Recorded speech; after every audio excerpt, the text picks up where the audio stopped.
Good morning, everybody. Welcome back to another week. So I'm recording this on Monday, May the 4th for you. This is for you for next week. So today is day 51 since we have been shut down. And I know for me, I miss you guys a lot. I love my kids, but I have spent 51 straight days with them, which of course never happens, right? We got school, we have school, daycare, all of that, grandmas. But none of that's been possible for 51 days. So, we're all feeling the pain here. So I hope you've had an opportunity to get a little bit of rest and relaxation in, and be able to get some breaks and stuff from school too. So we're pushing near the end here, right? We've got a few, I guess 6 weeks left, 7 weeks left. And so this week we're going to wrap up our second unit. And so today we're going to talk about how the war ends. Right, Mr. Batchelor talked about the dropping of the atomic bombs on Japan and the implications of that. And today we're going to talk about how the war ends in Europe. And so I'm just going to share my screen with you and we'll jump right into it.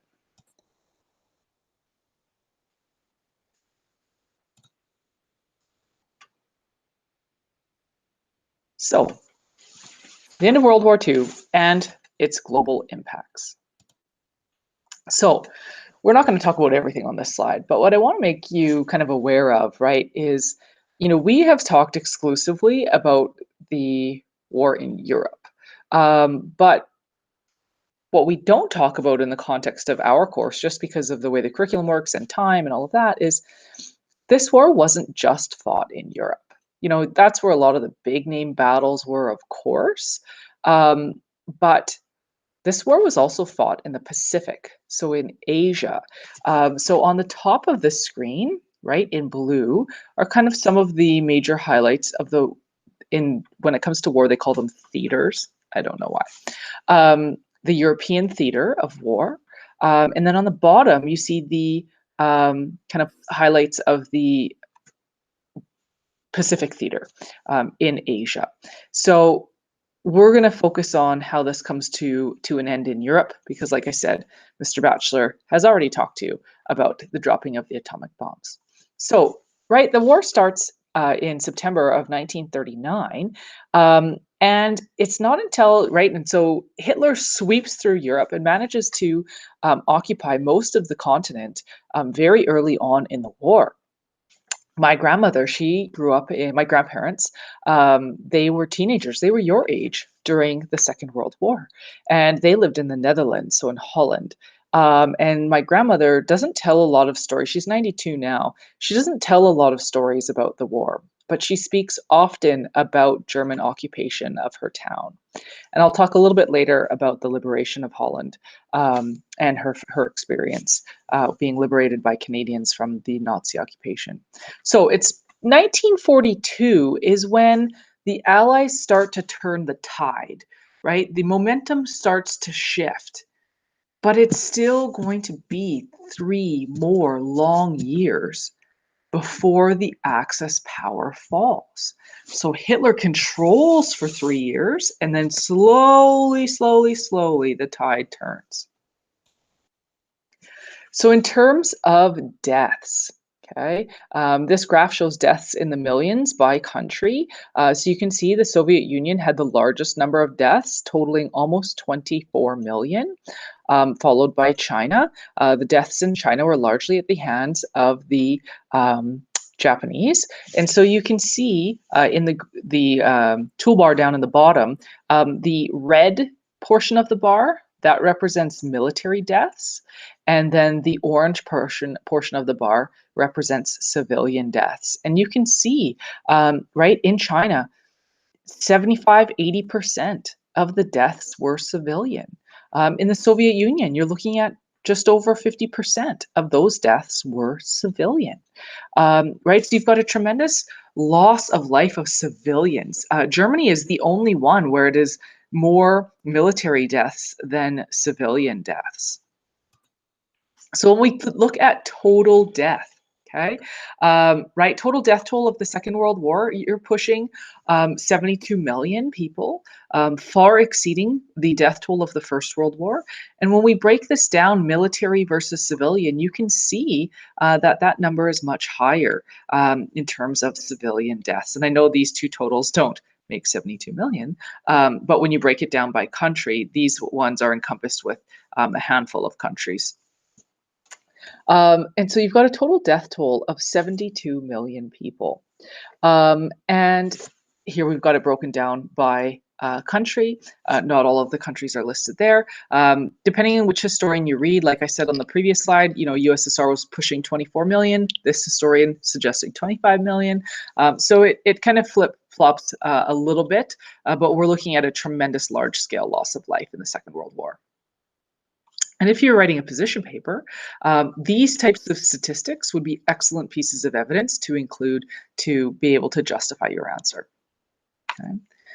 So as we move towards the end of the war, one of the things that has to happen is the liberation of concentration camps. So we spent time talking about the Holocaust 2 weeks ago, and right, all of those camps, they need to be liberated, right? They need to be freed. And so what you see are allied forces of various kinds that liberate these camps. Some large camps, some small camps, but ultimately they all will get liberated by Soviets, by Americans, by Canadians, right? It all depends on the camp. And when these soldiers would arrive at these camps, typically speaking, the Nazis had caught wind that these soldiers were coming and invasions were in process. So the Nazis typically abandoned these camps with the prisoners still in them. Right? They would often shoot as many as they could before trying to escape. They'd also use a scorched earth type policy where they would just try to light everything on fire and inflict more death and pain that they could while trying to escape. And so naturally speaking, the horrors that liberating armies found were things that they could never imagine, right? And you have tremendous neglect, starvation, abuse, disease, right? People literally, collapsing, dehydration, right? Just downright horror movie. And so these soldiers, these infantry soldiers, they're not equipped to deal with what they're finding, right? They have limited rations, they have limited materials. These people need medical care, comfort, water, and their bodies need to be kind of cared for. And so, right, it's like for those of you that have watched Survivor, later on as the episodes go by, right, and they haven't eaten much for weeks, and then they get one of those, oh, well, here's a cheeseburger, right? They scarf this cheeseburger down, and then they get gastrointestinal problems because their body can't handle it. So there's a very specific process that needs to occur to help get survivors in terms of the Holocaust get their nutrition and their bodies back to a point where they can eat food. Not to mention the fact that you have millions of people. These are all now refugees. They are thousands of kilometers from home in many cases. Their homes may not be there anymore, depending on what country it was in the war. And so you now have this massive refugee population that were prisoners during the war that you need to not only care for medically, but also help them find their way home. And so the challenges faced by these liberating armies were tremendous. For those of you that are interested in what this might have looked like, you can click the YouTube link. There's a 9-minute clip from the TV show called Band of Brothers that gives you a pretty good kind of indication. This is made for TV, but it gives you a very good indication of what those liberating armies faced. So let's fast forward a little bit. Okay, 1943. Right, the war doesn't end until 1945, but in 1943, you have Joseph Stalin sitting here on the left, right, leader of the Soviet Union. You've got Franklin Roosevelt here in the middle. He's the President of the United States. And you have Winston Churchill, Prime Minister of Great Britain, there on the right. And they are going to meet in Tehran to figure out, okay, how are we going to defeat Germany? Remember, these are the three kind of big players on the Allied side. So at this conference, they agree that they need to open a second front, right? They need to divide Germany's army into two, much like what happened in the First World War, right? They recognize it's going to be more challenging for Germany to fight a two-front war. So by 1944, right, still 18 months away from the end, the Allies decide they're going to open this Western Front, right? Because the Germans had all of this, right? At one point, all of Europe would have been, with the exception of Spain and Switzerland, would have been this orangey color. Okay, so 1944, they decide to open up this Western fronts by invading Nazi-occupied France. Okay, and they're going to do this via Great Britain and the English Channel. Okay. The map you see here, this represents what the Axis powers held January 1st, 1945. So in 1944, picture all of France still in orange and occupied by the Germans. Same with Italy.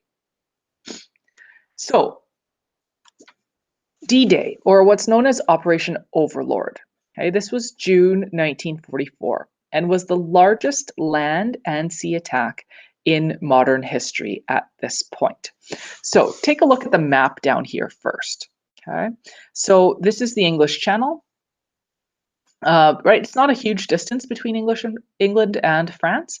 And so the Nazis had heavily fortified the cliffs of Normandy and the beaches of Normandy. Okay, they managed to have, right, there were ridges that they could look down upon. And so they had fairly significant fortifications there.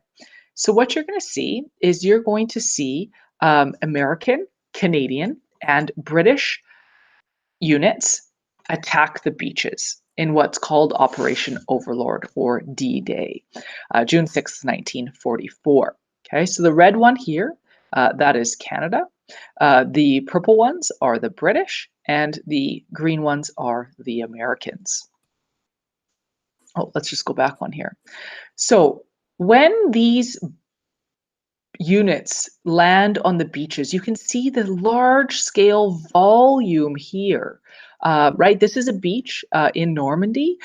You have these amphibious landing crafts. So basically picture tanks on the water, like these massive boats on the water with a giant door in the front that you basically beach this boat, the door falls open and troops run out. Some of them would have been carrying tanks and vehicles, and they just drive right out onto the beach. So you can see the sheer volume. You've also got blimps up. You can see how many boats they're coming to support. So they would rush onto the beach. Lots of infantry, and ultimately speaking, for if you read survivor memoirs or video clips, these beaches, the water is not blue by the end of this first day. The water is red because of the sheer volume of carnage and life lost on these beaches on this initial day. Picture these beaches covered in barbed wire, booby traps in some cases, and then of course being fired upon by the Germans from a higher position. This image here on the top right gives you a better indication of what some of these amphibious landing crafts looked like. This one carrying personnel, right? The big door falls open, they rush onto the beach. And so tremendous loss of life on the Allied side, but ultimately was successful. So during the day, 6,000 naval vessels carried over 130,000 soldiers across these seas to Normandy's beaches. Okay, Canada's beach being Juno Beach. If you look at the legend here on the left, you can see the types of artillery, and machine guns positioned all over these beaches and these ridges to attack the Allies as they landed. And so you've got the sea force coming in. But you'll notice you also have paratroopers landing in behind the German lines, something that was very, very dangerous. And those ones, they came in before dawn, so it was still dark out. And there were about 13,000 planes carrying about 23,000 paratroopers, right? Soldiers that would parachute in behind enemy lines. Another image there, you can see the ridge up in the background with troops just, getting off and rushing that ridge. So this over time, right? So D-Day is successful, and they've got all these troops now in France, right? Largely from the north, some coming up from the south and other areas, and they're allowing the Allies to push Germany to the west, right? Making them retreat back towards Germany. But you'll also see the Soviets are pushing from the east. Okay, big battle in Warsaw in 1944 that the Axis power wins. So they managed to kind of hold that line a little bit there. The red dots are the Axis, or the red explosions are the Axis power victories. The purple ones are the Allied power victories, and the white ones are there was no clear victory there. But what you can see is now the Allies are getting more victories. They're winning more battles, right, between 1942, 43, 45, 44, and 45, and they're pushing the Germans back. Now Hitler has to fight this two-front war, and he orders this massive counterattack in the Battle of the Bulge. And although there's technically no clear victor, according to many historians, most military historians would suggest that Hitler lost the Battle of the Bulge. Right? It really forced him to retreat quite significantly. So by March 1945, the Allies were victorious in many battles and were pushing towards Berlin, right? Berlin will kind of be the last stand. By February 1945, the big three are going to meet again, and they're going to meet in Yalta this time to plan a conference for what to do after the war ends. So Stalin, he agrees to send troops to help the United States invade Japan. We know the atomic bombs are going to get dropped on Japan, and a ground invasion is not going to be necessary. One of the things that they decide to do at this Yalta conference is they agree to allow self-determination, right? This idea of free elections in nations freed from Nazi rule. Holland, Netherlands, Poland, Czechoslovakia, among other nations. Okay. And one thing they also agree to do is they agree to occupy Germany after the war. So you see 4 colors here, but that's all one country. That is all Germany, and those are the zones of occupation. So the Soviets in red, the British in green, the French blue, and the Americans orange. But you'll also notice this little circle here that's multicolored as well. That is the capital, Berlin. And they agree to divide up Berlin because naturally the Western democracies do not want to give the capital to the Soviets, despite the fact that they are on the same side of the war. We won't get into the details of this occupation because this is a big topic of the Cold War that you're going to look at in Social 30. And the other thing that they agree to do is they agree to create and join the United Nations. That will be the first topic in our next unit, so we're just going to leave that one there.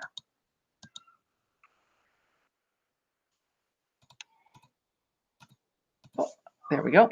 So, after the war, a couple of did you knows. 3 million German prisoners of war, or POWs, so these are soldiers, were captured by the Soviet Union during the Second World War. and most of them during that last year of the war. Um, Prisoners of war typically were employed as forced labor during the Soviet wartime economy, rebuilding Eastern Europe and post-war construction. But by 1950, most surviving prisoners of war had been released. But it's not going to be until 1956 that the last one gets released. But, right, this is kind of that dark side of history that the Allies do tremendous bad things as well, in the sense that Soviet records suggest that over 300,000 German prisoners of war died in these repurposed camps. Some military historians think that that might be as high as 1 million German prisoners of war, something that doesn't get talked about a lot in the history books.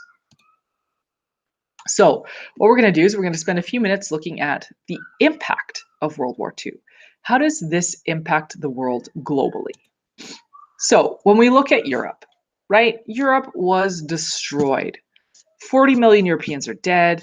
2/3 of that are civilians. The cities, major cities have suffered terrible, terrible destruction. London was shattered. Warsaw in Poland was pretty much completely destroyed. Berlin had been like 95% demolished. So you have tremendous destruction. Okay. In addition to the 40 million Europeans dead, you've got about 50 million Europeans that are homeless in some capacity. They're living in partially destroyed homes or apartments, others in cellars and caves made out of rubble, no water, no electricity, very little food, right? Europe is in shambles. And a lot of Europeans begin to blame their leaders for this war and the aftermath that follows. And again, much like after the First World War, the Communist Party promises change. And you've got millions of people that are ready to listen. And so what you now see is people making the decision and countries making the decision between having to choose between communism or democracy. And this is where the Cold War is going to come into play. The United States is worried about the spread of democracy in Europe. Sorry, that's not the spread of democracy. They want to promote the spread of democracy. They are worried about the spread of communism. And this is going to be that Cold War struggle in Eastern Europe. You'll talk about that in Social 30. You've got the Soviet Union. Okay, you've got, they were on the same side of the war as the British and the Americans, but you now have this push-pull communism versus democracy. And what you're going to see is a series of Eastern European countries now liberated from Nazi Germany that are going to fall under communist rule. And again, we're going to talk about that in Social 30. Okay, so this split, right? You see the United States, the world's richest country, most powerful country. They suffered 400,000 deaths in the war. But its cities and factories were untouched, right? Those deaths happened overseas in Europe and in Asia. However, the USSR has 50 times as many fatalities, and much of their major cities were demolished, yet it would still continue to be a superpower in the years that follow the war. Right at the end of the war, they are part of the liberating movements in Eastern Europe. And so Stalin sees these Eastern European countries, Czechoslovakia, Poland, Bulgaria, etc., as a buffer zone between the democracies of Europe and his Soviet Union.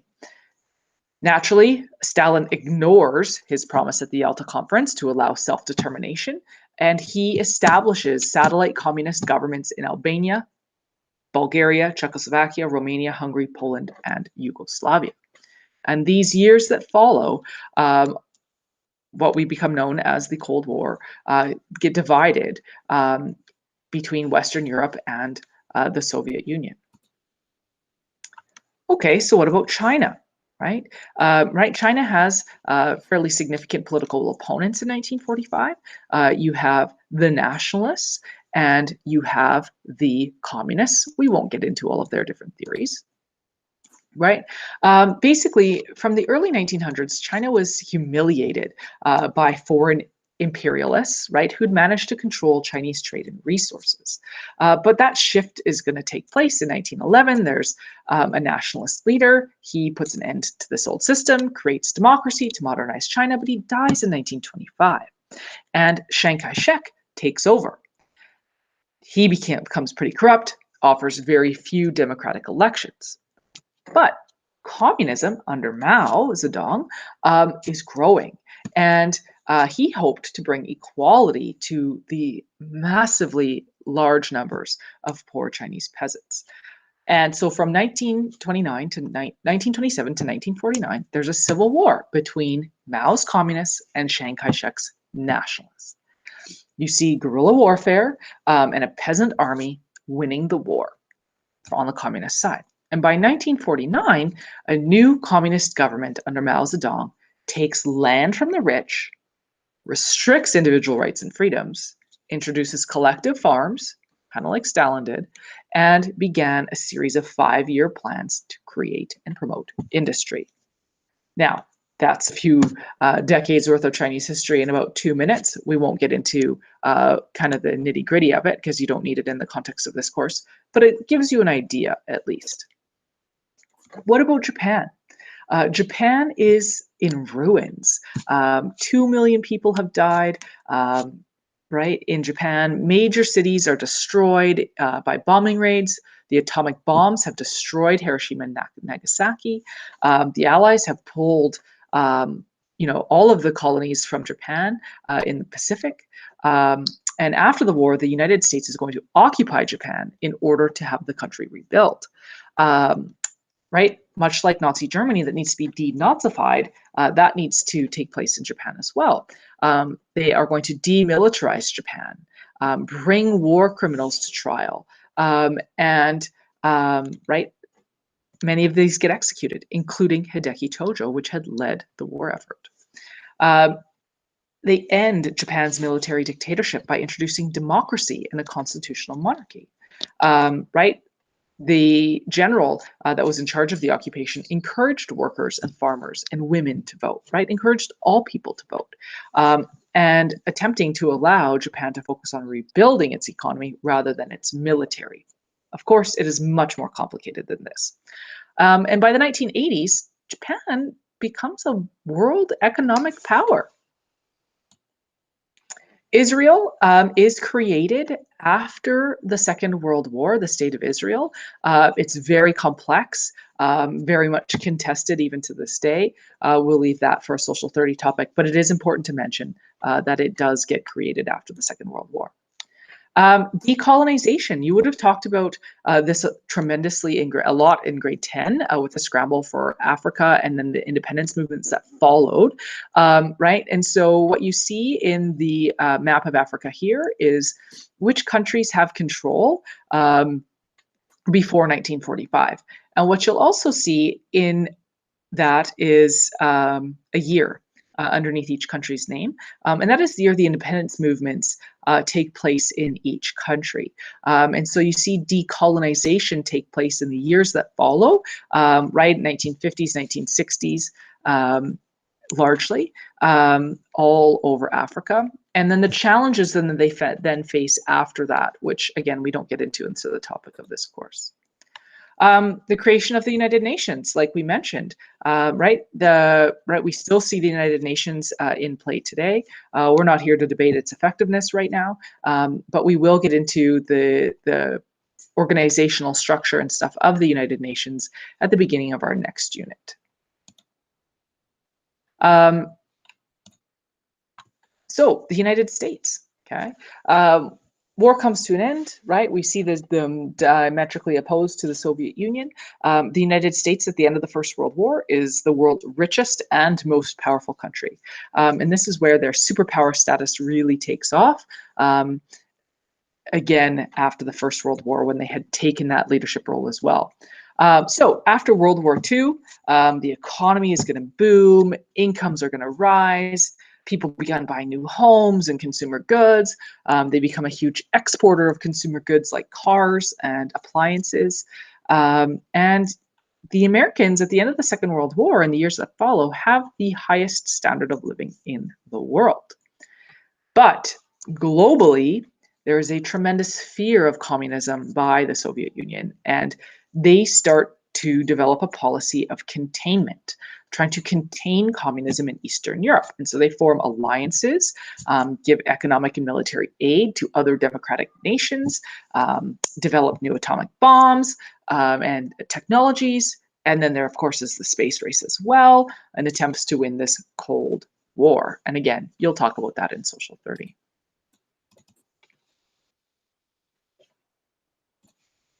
All right, so that brings us to the end of the Second World War.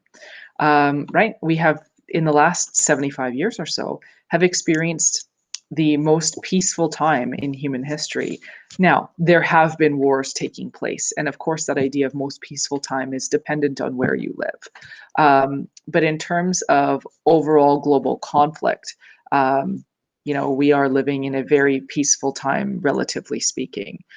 There's certainly no absence of conflict, because it is still most certainly there, but we are, kind of in a new generation. And you'll talk more about conflict in Social 30. So that ends us here today. So your task this week is going to be outlined in a short little video clip, giving you some details about that, and then a short writing piece for us. Have a great day, everyone.